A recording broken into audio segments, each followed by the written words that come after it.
Bonjour Tulimon o maayong adlaw sa inyo tanan. Kagyari kita karon sa kalye sang Rue de Rivoli. Kag makita naton sa aton likod amo ang historic nga Hotel Rimori. Kabalo-bala kamo nga sadtong tion sang December 10, 1898 sang ginpermahan ang Treaty of Paris sa tunga sang mga Espanyol kag mga Amerikano.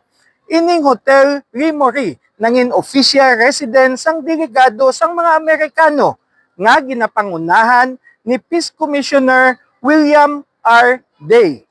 Kag madamo nga mga negosasyon, informal nga mga meetings, kag mga desisyon ang natabo sa sini nga hotel sa bahin sang delegado sang mga Amerikano. Ang Treaty of Paris amo ang resulta sang pagkalupig sang mga Espanyol sa Battle of Manila Bay sadtong May 1, 1898. Gani as a result sang December 10, 1898 natigayon ang pagpermahanay sang Espanyol kag mga Amerikano nga nagsinyas sang katapusan sang ginatawag nga Spanish-American War sa Pilipinas. Wala sang ni isa ka Pilipino ang nagkadto diri sa Paris sang pagpermahanay sang Treaty of Paris. Bangod ina nga agreement na paidalom sa duha ka pungsod sang Espanya kag sang Amerika, kay ang Pilipinas isa lamang ka kolony sang Espanyol sang amo nga mga tinion. Iadto nga treaty nagtuga man sang katapusan o pag-untat sang sobra 300 ka tuig nga pagdumala sang mga Espanyol sa Pilipinas.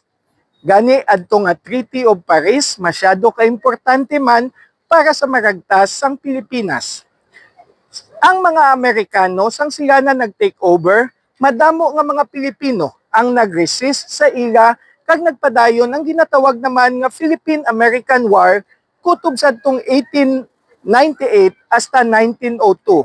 Pero maskin officially natapos na ang Filipino-American War sang 1902, nagpadayon ang madamo nga mga resistance halin sa mga Pilipino. Ang mga Amerikano nag-introduce ang bag-o nga kultura, sistema sa edukasyon, sistema sa politika, kag sa panggobyerno, kag madamo nga mga infrastruktura, pareho sang mga dalan, kag mga taytay sa Pilipinas. Ang Amerikano nagtug-an nga ihatag gilayon ang independensya sang Pilipinas, apang wala ina matuman gilayon kay naglabot sang sobra 50 pa ka tuig hasta nga officially nahatag ang independensya sang Pilipinas sadtong July 4, 1946. Sang June 12, 1898, antes pa nagpermahanay sang Treaty of Paris ang mga Amerikano kag mga Espanyol, ang Pilipinas sa idalom sa pagpamuno ni First Philippine Republic President nga si Emilio Aguinaldo, nagdeklarar na sang independensya sang Pilipinas. Gani sa aton pagbisita dire sa Paris, France, importante man nga aton makit-an ang lugar kung sa diin madamo nga mga negosasyon, informal meetings, kag ang opisyal nga hotel nga gintineran sang mga delegado sang Amerikano sang ila pagpermahanay sang Treaty of Paris nga may dako kag importante nga importansya para sa kasaysayan sang Pilipinas. Para sa ihibalo sang mga Victoriasanon, ako, si Konsehal Dino Acuña, ang paryente sang masa.